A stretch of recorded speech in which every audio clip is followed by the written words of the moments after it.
The Lord be with you. And with your spirit. A reading from the Holy Gospel according to Luke.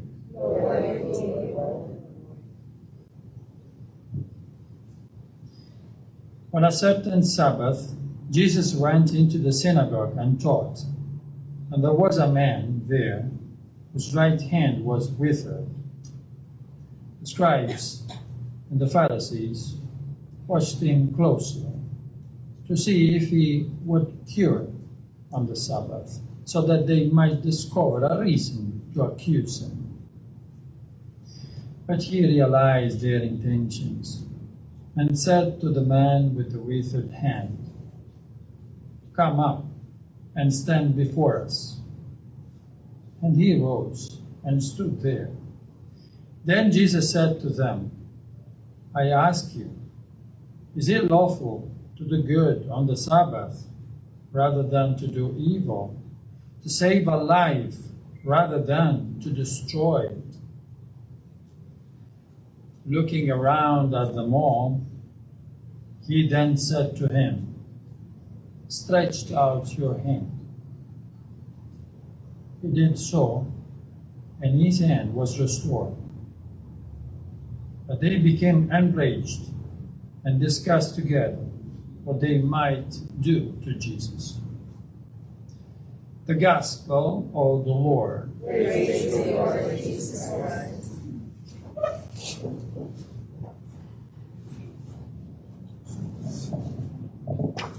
This is the kind of gospel that we should read with our eyes.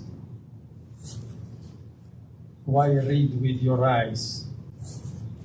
It means pay attention to what is going on and where people are. Look at them. So we are in the synagogue, and everybody is attentive in his religious fervor.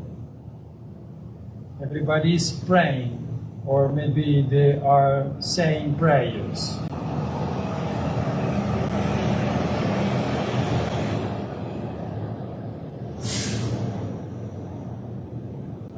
Everybody is saying prayers, but apparently Jesus is not. He's looking around, and he's spotting the only one who has a problem, who is sick in his hand. And he does in a way that everybody can realize that Jesus is not doing what everyone else is doing. Because they also start looking at Jesus. So Jesus must have done something different in order for them to see that he was not with them anymore. He was only looking at the man. Maybe Jesus was almost wondering, why is only I that I'm looking to him? Why aren't you looking to him? A man with a withered hand. Now also this hand is telling us something. Yes, there are people who are at the margins. And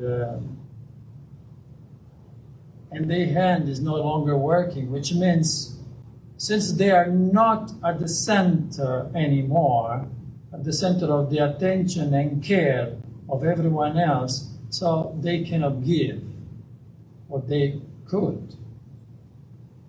They cannot function anymore. Because yes, nobody here, nobody of us, without attention and love from nobody else, nobody can function. Maybe you think you can, but you will see that you really can't. Because human being is meant to be loved. If you are not loved by anyone, your hand will not work, which means you will not be able to give anything to anybody. In fact, those who have this experience, and there are a lot, what do? They close. They get closed. They close their heart. I will not give any more because I got burned. So you don't love me, I don't care about you either. This is how human being works and how Jesus works. Jesus is taking the man again at the center of the attention. So every one of us is took at the center of the attention. And what Jesus wants really is that this could be something done by everyone, above all from those one who are in the synagogue thinking that they are praying to God. If you're praying to God, you're supposed to take care of those one who are at the margins. Why are you looking at the altar? Look at the margin first. Otherwise, your prayer will be in hypocrisy. And this miracle, you say, the miracles of Jesus are not magic. Why? Because, to run a magic, you need a formula. No formula, no magic. So you need to say the spell in order for the magic to work, right? This time Jesus, not even one word. He only asked the man to stretch his hands and no words. Is a miracle run, we can say, by the zeal of Jesus. Or maybe by the disappointment of Jesus. Because his heart is a burning heart. And he burns so much that his grace is like overflowing and heals the man. But healing is not really needed for the man. Yes, he restored his hand, but we need that healing. And not of the hand, healing of our heart. What Jesus is trying to do is not to get rid of the ideas of the Pharisees, of the little rules of the Pharisees, of the judgment of the Pharisees. He's not trying to get rid of it. He's trying to healing their ideas. He's trying to healing their rules. He's trying to healing their judgment. Because after all, they are doing the right thing. It is a sick way of doing it.